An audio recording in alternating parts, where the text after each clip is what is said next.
और एक बार हम देख लेते हैं।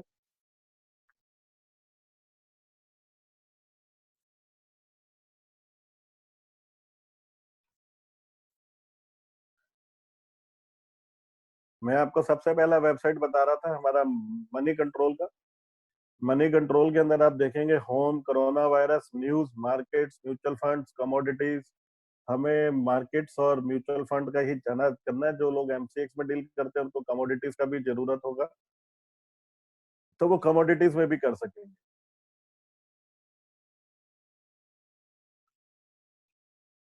एक दो लोग अभी एडमिट हो रहे हैं, मैं उनको एडमिट कर रहा हूँ, अजीत और निखिल हो गए बोलो। हाँ जी, आप अपना अजीत म्यूट कर लीजिएगा ऑडियो। Thank you. तो हम मनी कंट्रोल के बारे में बता रहे हैं। दूसरा मेरा फेवरेट वेबसाइट है, इंटरनेशनल वेबसाइट है ये, इन्वेस्टिंग पा रहे हैं, ये investing.com, लेफ्ट हैंड कॉर्नर में लिखा है। ये इंडिया का फ्लैग आ रहा है, इंडियन वर्जन है। आप इसे चाहें तो किसी भी कंट्री के वर्जन पर देखिए। ये इतने सारे कंट्रीज के अंदर ऑपरेशनल है, और सबसे फास्ट वर्ल्ड के अंदर अगर कोई वेबसाइट पोर्टल है तो वो investing.com है। ये यूएस, यूके, कनाडा सभी एक्सचेंज के लिए इंफॉर्मेशन देता है। तो हम लोग इसको बहुत फॉलो करते हैं। मैं इसे बहुत मतलब अप्रिशिएट करता हूँ। मेरे को इसका कंटेंट और इसके जो स्टडीज है बहुत अच्छा लगते हैं। तीसरे नंबर पर मैं अगर आपको मार्केट दिखाऊं जो मैं फॉलो करता हूं, तो टिप्स के लिए करता हूं, क्योंकि मार्केट में कुछ ऐसी भी चीजें हैं जो मेरे को कभी कभी पता लगानी होती हैं कि क्या है। तो ये है हमारे पास कमोडिटी ममता infotech.com। आप नोट कर सकते हैं, कमोडिटी ममता infotech.com। जब हम इसका रिकॉर्डिंग भेजेंगे आपको तो उसमें ये सब नजर आएगा। और आप इसके राइट हैंड में देखेंगे तो free auto buy sell signal. मैं जितने भी आपको पोर्टल्स बता रहा हूँ ये सब फ्री है, ताकि हमें जानकारी दें। इसमें गोल्ड एमसीएक्स के लिए ज्यादा है, लेकिन अगर आप नीचे जाएंगे और देखेंगे तो मार्केट के लिए Sensex, Nifty, Nifty future, bank Nifty, USD INR, और फिर एक एक शेयर्स के लिए भी बताता है, जैसे state bank of India, axis bank, HDFC, ICICI, LIC housing. तो बैंक शेयर्स के बारे में बताएगा, अंबुजा सीमेंट के बारे में बताएगा, और भी शायद आपकी चॉइस के कुछ स्क्रिप्ट इस पे मिल जाए। अगला वेबसाइट जो मेरे पास है, लिंक है, वो है अर्नोमीटर.com। देखिए, मैं आपको ये सजेस्ट नहीं करूंगा कि आप इनको फॉलो करें, लेकिन इनको स्टडी करें। ये आपको कुछ लेवल्स देंगे जो प्रॉफिट और लॉस के लिए होते हैं। अर्नोमीटर.com में अगर आप ऊपर जाएंगे तो आप देखेंगे ये इक्विटी, डेरिवेटिव्स, इंडेक्स, मार्केट, इन सब चीजों के लिए अलग अलग बताता है। तो एक बहुत ही अच्छा प्लेटफॉर्म है जहां पर आप किसी भी शेयर, किसी के बारे में जानना चाहें। इसके लेफ्ट में देखिए, इंडेक्स स्ट्रेंथ बताता है, NSC screener, BSC, penny corner, text planner, economic trend, fund buy sell. तो इसके अंदर मुझे इस तरह के फीचर्स लगते हैं कि मेरे को लगता है कि मैं इसे एक बार जरूर स्टडी करूं। स्टॉक मार्केट बेसिक्स हम लोग जो आपके साथ डिस्कस कर रहे हैं वो भी यहाँ पर है। इसके अलावा बहुत सारे हैं, इन्फ्लेशन है, systematic investment plan, day trading. तो जो अच्छाई है किसी भी पोर्टल की, हमें उसे भूलना नहीं चाहिए। हम लोग भी कोई सीख कर पैदा नहीं हुए, सब ज्ञान हमने यहीं से प्राप्त किया है। तो इसलिए मेरे हिसाब से एक बहुत अच्छा पोर्टल है ये सारे वेबसाइट्स। तो मैं जो भी आपको कंटेंट दे रहा हूँ वो कहीं ना कहीं मेरा इन सब पर सेंटर्ड रहता है और इन्हीं सब से बनाया हुआ है। अब हम चलते हैं ट्रेडिंग। सबसे पहले शेयर ट्रेडिंग क्या करना चाहिए, मैं बेसिक क्वेश्चन के साथ चालू कर रहा हूँ। हाँ, शेयर ट्रेडिंग करना चाहिए। किसको करना चाहिए? क्या इसके लिए कोई क्वालिफिकेशन है? क्या इसके लिए कोई रूल है? वही कर सकते हैं या कोई भी कर सकता है? अगर मैं आपको बताऊं, शेयर ट्रेडिंग कोई भी कर सकता है, कोई क्वालिफिकेशन ही नहीं। फार्मर भी कर सकता है, एजुकेटेड कर सकता है, अनएजुकेटेड कर सकता है, कॉमर्स वाला कर सकता है, साइंस स्ट्रीम का कर सकता है, डॉक्टर कर सकता है, हमारे पॉलिटिकल एनालिस्ट कर सकते हैं, यहाँ तक कि जो लीगल मार्केट के अंदर है वो भी कर सकते हैं। तो इसमें कोई लीगल और इलीगल, इन्वेस्टर के लिए आपके पास सिर्फ क्या होना चाहिए, आपका डीमेट अकाउंट होना चाहिए। डीमेट अकाउंट की बात करें, हमारे यहाँ एक स्कैम हुआ था, हर्षद मेहता स्कैम, जो फिजिकल सिक्योरिटीज का था 99-2000। हर्षद मेहता स्कैम आप गूगल करेंगे तो पूरी स्टोरी मिल जाएगी आपको। उसके बाद क्या हुआ, फिजिकल सिक्योरिटीज के अंदर जो डिलीवरी और जो सिस्टम था वो बंद कर दिया गया, और स्टॉक एक्सचेंज एक सिस्टम ले आया जिसको हमने बोला कि ये जो इतने भी शेयर्स आपको डिलीवर होंगे वो डिजिटल फॉर्म में होंगे, यानी कि उसका आपको फिजिकल कुछ नहीं मिलेगा, सर्टिफिकेट नहीं मिलेगा। सर्टिफिकेट क्या है? एक सिंपल सा तरीका है। आप जब स्कूटर कार खरीद कर आते हैं तो स्कूटर कार में आपको एक प्रूफ मिलता है आपका, जैसे हम क्या बोलते हैं, आपकी प्रूफ के लिए क्या बोलते हैं हम उसको, आरसी बोलते हैं, रजिस्ट्रेशन सर्टिफिकेट। वो रजिस्ट्रेशन सर्टिफिकेट ही हमारे लिए सब कुछ होता है, जो हमें ये बताता है कि ये हम इसके ऑनर हैं। ऐसे शेयर का ऑनर के लिए शेयर सर्टिफिकेट मिलता है। और क्योंकि स्टॉक मार्केट में शेयर सर्टिफिकेट्स ट्रांसफर कराने का एक लंबा सिस्टम होता है कंपनी एक्ट में, तो शेयर्स हमारे नाम पर डिलीवर होते हैं डीमेट फॉर्म में। आपकी ऑनरशिप ट्रांसफर हो जाती है कि इतने शेयर्स हम ट्रांसफर कर रहे हैं। एक दिन के अंदर एक शेयर 20 बार, 100 बार, 200 बार एक्सचेंज हो सकता है, लेकिन ट्रांसफर कराने के लिए अगर आपको अपने नाम पर कराना है तो उसके लिए आपको कंपनीज को ही अप्लाई करना पड़ेगा, शेयर सर्टिफिकेट लेना पड़ेगा। तो इस तरीके से ये होता है। अब हम अपनी बात पर वापस आ जाते हैं कि शेयर ट्रेडिंग अगर हम करेंगे तो कैसे करेंगे, कितनी अमाउंट से करेंगे। तो मैंने आपको बताया कि इसके लिए 1000-2000 रुपए से भी आप ट्रेडिंग कर सकती है। ऐसा जरूरी नहीं कि आपको लाखों रुपए इकट्ठा करके ही ट्रेडिंग करना है। लेकिन दूसरी चीज मैं आपको बताता हूँ कि क्या ये आपको लगता है कि ये शॉर्ट टर्म में ही प्रॉफिट हो सकता है? अगर आप सोचे कि रातों रात, क्योंकि लॉकडाउन अब खत्म होने वाला है, तो हो सकता है आप ये सोचे कि सर बस ऐसा बताता हूँ कि जितना एक महीने में लॉस हुआ लॉकडाउन का तुरंत कन्वर्ट हो जाए। नहीं, ऐसा मत कीजिएगा, मैं आपको वार्न कर रहा हूँ। स्टॉक मार्केट का एक इंडेक्स दिखा देता हूँ आपको, मैं कोशिश करता हूँ आपको इंडेक्स दिखाने की। आपको बता देता हूँ कि स्टॉक मार्केट जब शुरू हुई थी किसी समय में, एक सेकंड में आपको पॉज कर लेता हूँ और फिर आपको दिखाने की कोशिश करता हूँ स्टॉक मार्केट। मैं आपको इंडेक्स दिखा रहा हूँ यहाँ पर, क्योंकि ये नेट पर अवेलेबल है तो मैं इसलिए आपको दिखा सकता हूँ। आप बीएसई सेंसेक्स डाल दीजिए।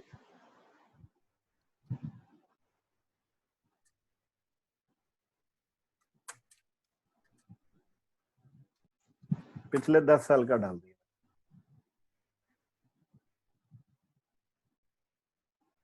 हिस्ट्री डाल दी।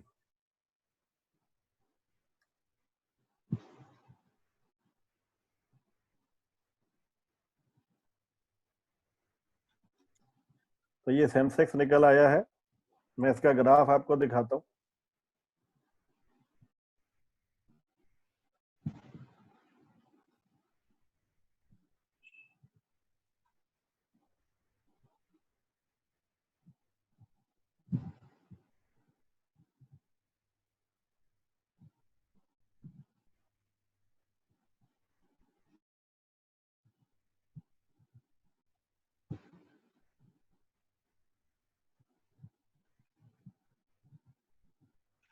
थोड़ा सा टाइम लग जाता है इन सब चीजों को अरेंज करने में।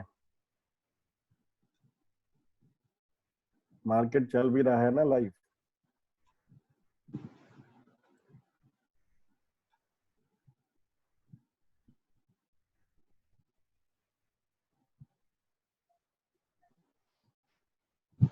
चलिए, निफ्टी मेरे पास है, मैं आपको ये निफ्टी के ग्राफ से ही कोशिश करता हूँ, मैं इसी से आपको समझा पाऊँ।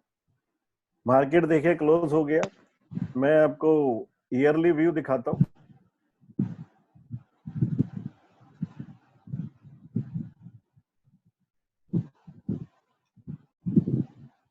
ये ग्राफ आ गया हमारे मार्केट का।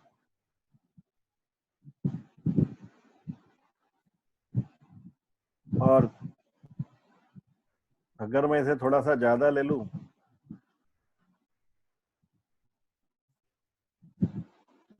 तो आप देखेंगे सेंसेक्स के अंदर क्या है, ये एक साथ नहीं है। मतलब ऐसा नहीं है कि पैरेलल है, कभी ऊपर है कभी नीचे है, और आप क्योंकि इस दौरान देखेंगे तो बहुत ही नीचे है और फिर बहुत ऊपर है। तो इस तरीके से भी इसके अंदर मूवमेंट है। ठीक है, तो हमें इन सब चीजों को समझना है कि ये मूवमेंट क्यों होता है, क्योंकि वॉल्टिलिटी होती है, daily demand and supply cycle रहता है, उसके बेसिस पर ये मूवमेंट करते रहते हैं। तो हमें इस मूवमेंट को समझना है इसकी। जैसे ही ये मूवमेंट होता है चार्ट के अंदर, आप देखेंगे ये सब बैलेंस नहीं है, तो कुछ तो है सिस्टमेटिक, जिसको हम बोले कुछ है अनसिस्टमेटिक ट्रेंड। तो हम लोगों को ये सब समझना पड़ेगा कि सिस्टमेटिक कितना है और अनसिस्टमेटिक कितना है। तो जितना सिस्टमेटिक होगा, यानी कि वो तो पता है हमें कि मूवमेंट होता रहता है, क्योंकि कुछ बिजनेस सीजनल भी होते हैं। अगर हम बात करें ओसवाल विंटर क्लोथ्स की, तो आपको पता है सीजन जितना ज्यादा रहेगा विंटर क्लोथ्स की डिमांड उतनी ज्यादा रहेगी। हमारे विंटर के ईटिंग्स या ड्राई फ्रूट्स की डिमांड उतना ज्यादा रहेगी, जो प्रोडक्ट्स विंटर में यूज होते हैं उसकी ज्यादा डिमांड रहेगी। समर की बात करें तो समर के अंदर जो इंडस्ट्रीज होती हैं उसकी डिमांड ज्यादा है, मिल्क शेक्स या फिर जूसी इनकी डिमांड ज्यादा होती है, कोल्ड ड्रिंक्स की डिमांड ज्यादा रहती है। तो हमें ट्रेंड, सीजनल ट्रेंड को भी स्टडी करना पड़ेगा, उसके मार्केट को स्टडी करना पड़ेगा, उसके बेसिस पर ये सारा कुछ निकल कर आता है। तो हम इस एनालिसिस को जरूर यूज कर सकते हैं, उसको अपने मार्केट को यहाँ पर यूज भी करेंगे। ठीक है, तो ये एक हमने आपको स्क्रीन दिखाया। उसके बाद हम वापस आ जाते हैं अपने इस पर कि अब जो भी शेयर खरीदना है क्या करें, उसका पहले एनालिसिस करें। अच्छा, सेंसेक्स आप सब लोग जानते हैं बीएससी के अंदर सेंसेक्स कितना होता है और एनएससी के अंदर कितना होता है? बीएससी 100 है, एनएससी 50 है। यानी कि पूरे जो टॉप कंपनीज हैं ओवरऑल बीएससी में लिस्टेड 100 कंपनीज, उनको मिलाकर एक इंडेक्स बना हुआ है जैसे हम बोलते हैं बीएससी सेंसेक्स। पॉपुलरली उसको सेंसेक्स बोला जाता है और हम लोग उसी को इंडिकेटर मानते हैं। दूसरा, अगर हम एनएससी की बात करें, दूसरा सेंसेक्स हमारे पास एनएससी है जिसे हम निफ्टी भी बोल देते हैं। तो निफ्टी 50 टॉप 50 कंपनी का एनएससी के अंदर जो एक्सचेंज है उसको हम निफ्टी बोलते हैं। ये हमारा नेशनल स्टॉक एक्सचेंज में इंडिकेटर। एक हमें अश्वत्थामा जी ने बोला है, sir physical certificate still valid as I many shares. Sir अभी वैलिड नहीं है, आपको पता है 31 मार्च 2019 आखिरी डेट थी, फिर 31 मार्च 2020 हुआ। शेयर ट्रांसफर अभी आप फिजिकल फॉर्म में नहीं कर सकते, ये सिर्फ और सिर्फ डीमैट फॉर्म में हो सकते हैं। कंपनीज ने, सेबी ने आपको ऑप्शन दिया हुआ कि आप अपने जितने भी फिजिकल शेयर हैं इसको आप कन्वर्ट करा लीजिए डिजिटल फॉर्म में। अगर आप नहीं कराते तो एक टाइम लिमिट के बाद ये सारे शेयर्स आपके जो फिजिकल फॉर्म में वो बेकार हो जाएंगे, उसके बाद इसका कुछ नहीं हो पाएगा। तो please bear it, physical form वाले शेयर्स आज वैलिड नहीं है। I hope I have answered your query. तो हम वापस डिस्कशन कर रहे थे अपना बीएससी 100 और एससी 50। अब हम ये बात करते हैं कि क्या हमें शेयर ही खरीदना चाहिए, क्योंकि हम न्यू कमर्स हैं तो हमारी नॉलेज बहुत कम रहती है। मैं आपको पिछले 20 साल का रिकॉर्ड दे सकता हूँ। जब मैंने पहली बार होश संभाला, मेरा 12th क्लास पूरा हुआ, तो वो पीरियड था 1995, 1995। और मैं शेयर के बारे में नहीं जानता, कंपनीज के बारे में जरूर पढ़ लिया था, कॉमर्स का स्टूडेंट रहा हूँ तो कॉमर्स के बारे में नॉलेज ले लिया, तो शेयर्स के बारे में नॉलेज मिल गया था। और बिजनेस चैनल कभी कभी देखा करता था, बहुत ज्यादा तो नहीं। तो मेरा फॉर्चुनेटली जो ट्रेनिंग स्टार्ट हुआ शेयर्स का सीए में, वो पहले ही से ही ऐसा था जो शेयर टर्मिनल थे।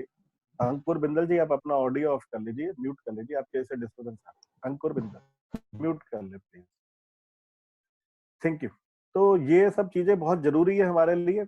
हमें, मैंने ट्रेनिंग स्टार्ट की है तो वहां से पता लगा। जनरली हम शेयर्स लेते भी कैसे, अगर मैं भी बात करूं तो मेरे को अंदर से कोई ख्याल नहीं आया शेयर लेना है। मेरे को किसी ने सजेस्ट किया, दोस्तों ने बताया, ज्यादातर ब्रोकर गाइड कर देते। कभी कभी हम इन्फ्लुएंस हो जाते हैं मार्केट न्यूज से।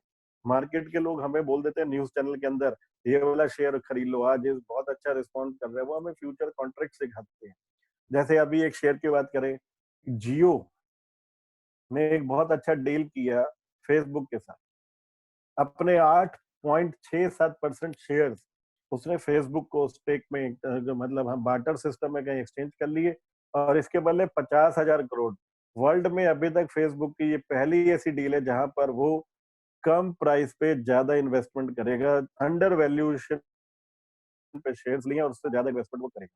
50,000 करोड़ रुपए इंडिया में इन्वेस्ट करेगा वो जियो के साथ। और जैसे ही जिस दिन ये न्यूज आई, जियो का शेयर 70 रुपए मार्केट में फ्लंक कर गया। इसी वीक के अंदर न्यूज है, मंडे की न्यूज थी। मंडे को सेंसेक्स में सबसे पहला अगर कोई मूवर था सेंसेक्स का, वो जियो कंपनी थी। 70 रुपए ऊपर हो गया। तो ये न्यूज आती है तो इसके लिए हम कर सकते हैं। और इस न्यूज का क्योंकि इम्पैक्ट लॉकडाउन के अंदर इतना ज्यादा था 50,000 शेयर्स पे, तो हम लोगों को पता था पॉजिटिव तो होना ही है, तो इसका हमने भी बेनिफिट लिया। मैंने शेयर्स लिए, मैं थोड़ा लेट ले पाया क्योंकि मैं चाहता था लोग टेस्ट कर लें। तो मैंने 10-15 रुपए कमाए, मेरे को लगा नहीं था 70 रुपए 80 रुपए भाग जाएगा, छोड़ दिया, उसके बाद सेल कर दिया। तो हम ये भी कर सकते हैं। अगर आप लोगों को शेयर्स का नॉलेज नहीं, तो मैं आपको एक चीज दे सकता हूँ जो लॉकडाउन के अंदर प्रूव भी हो। सब चीजें बंद हो गई, क्या शेयर का सेंसेक्स जीरो हो गया क्या? नहीं हुआ। इसका मतलब ये है कि जीरो तो नहीं होगा, कभी भी बंद नहीं होगा, कुछ ना कुछ तो रहेगा। फिर एक और ख्याल ले लेते हैं अपने दिमाग में कि अगर वर्ल्ड की कुछ कंपनियां बंद हो गई, इंडिया के अंदर कंपनियां बंद हो गई, सेंसेक्स में क्या होगा? भाई एक दो कंपनी बंद हो जाएंगी, दो चार और कंपनी आ जाएंगी, तो हमारा बीएससी 100 और एनएससी 50 तो खड़ा रहेगा। इसको कोई हार्म नहीं होने वाला। आपके बहुत सारे बैंक्स का मर्जर हो गया, तो भी क्या बैंक निफ्टी चेंज हुआ? बैंक निफ्टी का क्लस्टर भले ही कम हो गया, लेकिन बैंक निफ्टी चेंज नहीं हुआ। बैंक निफ्टी अपनी जगह बना हुआ। निफ्टी 50 खड़ा हुआ। 50 कंपनियों में क्या होगा? दो कंपनी एग्जिट करेंगे, दो कंपनी उसकी जगह नहीं आ जाएगी, जो नेक्स्ट बेस्ट कंपनी होगी वो उसको रिप्लेस कर देंगे, सेंसेक्स बना रहेगा। तो जो लोग सेफ प्ले करना चाहते हैं वो सेंसेक्स ले लेते। तो मैं आपको बात कर रहा था कि 1996 में मैंने सेंसेक्स देखना चालू करा, लेकिन मैं डरता था, तो 96 में पैसे भी नहीं थे इतने बहुत सारे। तो मैंने क्या करा, धीरे धीरे सेविंग्स चालू करी, 50-100 रुपए में इकट्ठा करने लगा। 98 में मैंने पहली बार इन्वेस्ट किया। तो मेरी स्टॉक मार्केट की स्टोरी 98 से चालू होती है। 98 के अंदर मैंने शेयर खरीदा था कोलगेट पामोलिव। तब कोलगेट पामोलिव हुआ करता था। मेरा लॉस हुआ उसके अंदर, मैं कमा नहीं पाया क्योंकि मेरे को इतनी नॉलेज भी नहीं थी, और मुझे यहाँ पे कोई शर्म नहीं कमिट करते हुए कि मैंने पहले बार कमाने में गलती करी, लॉस किया। पर अच्छा रहा, जब पहली बार में लॉस हो जाता है तो इंसान एक लेसन सीखता है और उस लेसन को वो यूज करता है। और शायद यही नतीजा है कि मैं 20 साल बाद आपके पास स्टॉक मार्केट का ज्ञान दे रहा हूँ। और 20 साल के अंदर मैंने उससे बहुत कुछ कमाया भी है स्टॉक मार्केट में, तो वहां से काफी अर्निंग करे है। शायद लॉकडाउन के अंदर भी मुझे लगता है कि मैं काफी सक्सेसफुल रहा हूँ स्टॉक मार्केट से पैसा बनाने में। तो मैं आपको एक चीज बता देता हूँ कि जो हम बता रहे थे कि सेंसेक्स आप खरीद सकते हैं। इसका सेंसेक्स का फ्यूचर कॉन्ट्रैक्ट होता है, जिसमें कम पैसे के अंदर आप इन्वेस्टमेंट कर सकते हैं। उसका लॉट साइज होता है। अगर हम बीएससी 100 की बात करें तो क्योंकि 100 है, तो उसमें अगर 1 रुपए का फ्लक्चुएशन होगा उसका 100 टाइम्स, 100 लॉट साइज हो गया। इम्पैक्ट 1 रुपए का, लेकिन असर उसका 100 रुपए का। अगर सेंसेक्स आपने 32,500 पे खरीदा और वो 32,490 हो गया, यानी 10 रुपए नीचे हुआ, तो 10 into 100, 1,000 रुपीज का आपको प्रॉफिट या लॉस होगा। इसी तरह अगर वो 510 हो जाता या 520, सपोज 550 हो गया, 32,550, 50 रुपए ऊपर, तो 50 into 100, 5,000 रुपए का प्रॉफिट या लॉस होगा। निफ्टी 50 में 50 टाइम्स होगा। बैंक निफ्टी का लॉट साइज अभी 20 है, तो उसमें 20 टाइम्स होता है। तो ये आपको सेंसेक्स समझना है। और मेरे हिसाब से सेंसेक्स सबसे सेफ प्लेस है, क्योंकि सेंसेक्स पे इन्वेस्ट करो और भूल जाओ। बिल्कुल ऐसे कि जैसे वो हम लोग सुना करते हैं, नेकी कर दरिया में डाल, तो ये वो नेकी है। इसको अभी याद नहीं करना फटाफट कि मैंने तो नेकी करा, मैंने इन्वेस्ट किया। और आपको एक चीज और बता दें, आप यंगस्टर्स हैं इसलिए मैं आपको एड्रेस कर रहा हूँ, ये सही टाइम है आप लोगों का इन्वेस्टमेंट करने का, मार्केट से जुड़ने का। क्योंकि अगर आपको रिटायरमेंट के बाद या ओल्ड एज में या आफ्टर सम एज आपको कोई चीज बेनिफिट देगी, तो यही share market knowledge, share market का ज्ञान देने वाला है आपको benefit। तो अब हम बात करते हैं कि आप सेंसेक्स में इन्वेस्ट कर सकते हैं। शेयर खरीदने के लिए एक स्ट्राइक प्राइस होता है, जो करंट रेट होता है जिस पर वो बिक रहा होता है, क्योंकि फ्लक्चुएटिंग मार्केट होती है। तो आप जिस रेट पर बाय करेंगे वो बाइंग प्राइस होगा, स्ट्राइक रेट होगा। फ्यूचर कॉन्ट्रैक्ट्स के लिए स्ट्राइक रेट होता है, तो आप उससे जुड़ सकते हैं। तो आप उस रेट के थ्रू इन्वेस्टमेंट कर सकते हैं। जैसे ही आप इस रेट पर खरीदते हैं, पहली बात तो मैं आपको शॉर्ट टर्म के लिए कोई भी स्ट्रेटेजी अभी नहीं दे रहा हूँ। मैं जितना भी डिस्कशन कर रहा हूँ, टर्म का मेरा मतलब है 3 से 5 साल, नहीं तो 10 साल, कम से